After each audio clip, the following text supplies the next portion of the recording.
दो बहुओं की कहानी। नीता को तारीफ शब्द पता ही नहीं था। घर के सारे काम वह एकदम सही सही करती थी। खाना बहुत स्वादिष्ट बनाती थी, लेकिन फिर भी आज का खाना अच्छा था बहू, ऐसा उसकी सास कभी भी नहीं बोलती थी। और पति भी कभी उसकी प्रशंसा नहीं करता था। उसे बनाया हुआ खाना चुपचाप खाकर उठकर दोनों पति और सास चले जाते थे। उसने खाना खाया या नहीं खाया, इसका उन दोनों को फर्क नहीं पड़ता था।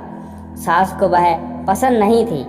उसके हाथों से जरा सी भी भूल हो गई तो सास तुरंत गुस्सा करती थी। उससे भी बुरी बात यह थी कि उसके पति और उसके बीच बातचीत का ज़्यादा नहीं होती थी और उन्हें ये चुप्पी बनाए रखी थी। वह उस पर ध्यान नहीं देता था। परदेश में पढ़ाई करने गया हुआ छोटा देवर मात्र समय समय पर नीता को फ़ोन करता था, पूछता था भाभी कैसी हो। उसका फ़ोन आने पर नीता बहुत खुश होती थी। अपना मन हल्का करने का उचित स्थान था नीता का। कुछ ही दिनों में देवर की पढ़ाई खत्म हो गई और वह घर आया। थोड़े समय के भीतर उसे एक अच्छी नौकरी भी मिल गई। नीता को बहुत आनंद हुआ। नौकरी लग जाने के बाद उसकी सास अपने छोटे बेटे की शादी के लिए बातचीत करने लगी, पर देवर को एक भी लड़की पसंद नहीं आती थी। इसने ही बोला होगा उसे मना करने को। सोचकर सास नीता को ही दोष देती रही। नीता को चिंतित देखकर देवर ने अपनी माँ से कहा, मैं एक लड़की से बहुत प्यार करता हूँ, मैं उसी से शादी करूँगा। उसने जिद की। देवर जी, यह बात पहले बतानी चाहिए थी ना। नीता ने यह बात अपने पति के कान पर डाली। इस बात पर उसने थोड़ी किटपिट की, लेकिन लड़की देखकर वह भी तैयार हो गया। सवाल बचा सास का, अपने छोटे बेटे का मन कैसे दुखाएगी वह। बाद में उनकी भी हाँ हो गई। नीता को बहुत खुशी हुई। उसे लगा एक अच्छी सहेली आ जाएगी अब साथ देने के लिए, दिल के राज बताने के लिए। पर कैसी होगी छोटी देवरानी, रस बस जाएगी हमारे साथ और इस घर में, या वह एक अलग दुनिया बसाने पर जोर देगी देवर जी को। इस विचार से थोड़ा टेंशन में आ गई नीता। कुछ दिनों बाद नीता की छोटी देवरानी चौखट लांग कर घर में आ गई। देवरानी ने घर में आते ही सारे घर की जिम्मेदारी अपने हाथों में ले ली। अब सास ने अपनी छोटी बहू की ज़्यादा ही तारीफ करना शुरू कर दिया। उसे माँ जैसा प्यार करने लगी। यह देखकर नीता की आंखों में आंसू आ जाते। वो सोचती, मैं भी तो यही काम करती थी, फिर मेरे साथ ही क्यों ऐसा बर्ताव। अब थोड़े दिनों बाद छोटी देवरानी पूरे घर पर राज करेंगी और फिर मेरी जगह वहाँ पर कोने में होगी। अपने ही विचारों में खो गई नीता। नीता के भाव समझने पर छोटी देवरानी नीता के हाथ अपने हाथ में लेकर बोली, दीदी मुझे सब पता है, मुझे अपनी छोटी बहन समझिए, देखना बहुत जल्दी सब ठीक हो जाएगा।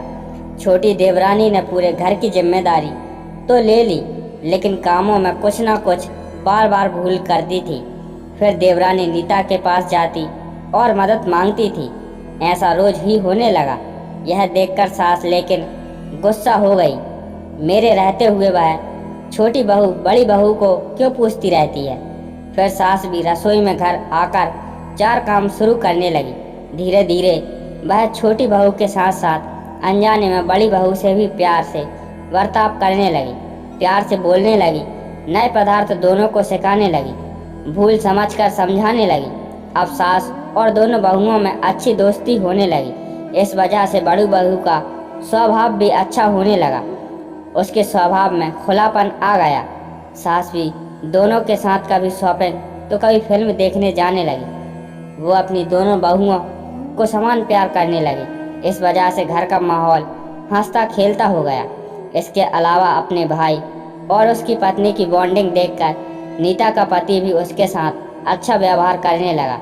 यह देखकर छोटी बहू बहुत खुश हुई। दीदी, घर पर पहले आप ही का हक था, ऐसा बोलकर छोटी बहू ने पूरी घर की जिम्मेदारी अपनी जेठानी को दे दी। साल भर में नीता के देवर को अच्छे वेतन और बड़ी पोस्ट पर स्थानांतरित किया गया।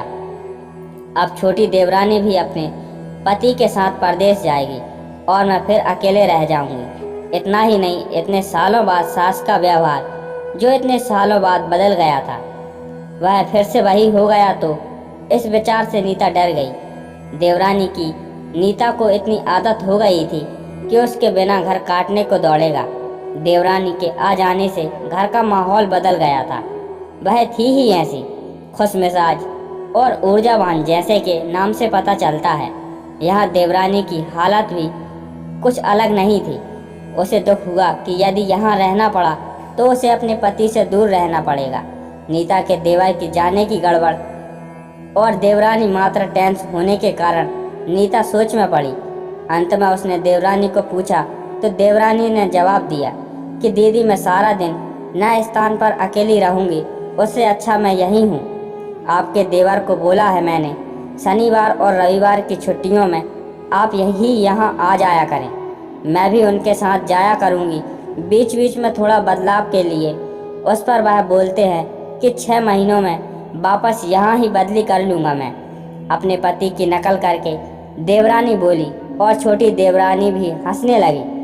अपनी आंखों के आंसू पोंछते हुए नीता बोली, छोटी यह दिन वापस नहीं आने वाले, जाओ तुम अपने पति के साथ। उसके साथ ही भी तो कोई होना चाहिए ना। दीदी आपने मुझे बड़ी बहन का प्यार दिया, वैसे ही भैया के रूप में एक बड़ा भाई मिला। यह भरा हुआ संसार छोड़कर मैं कैसे जाऊं वहाँ, अकेली का मन नहीं लगेगा। 6 महीने का तो सवाल है, वह आते रहेंगे यहाँ पर। यह सुनकर नीता ने अपनी देवरानी को खुश होकर गले लगाया। तभी देवरानी नीता को बोली, अपने पति के साथ एक अलग जीवन बनाने में समय नहीं लगता। अपनों के रहकर पति की प्रतीक्षा में ही आनंद है। दोस्तों तो अलग घर और ससुराल से आने वाली यह लड़कियां अपने नए घर के लिए सब कुछ करती हैं। पता ही नहीं चलता कि कब एक दूसरे की आदत हो जाती है। सच में देवरानी जेठानी का रिश्ता बहनों से कम नहीं होता।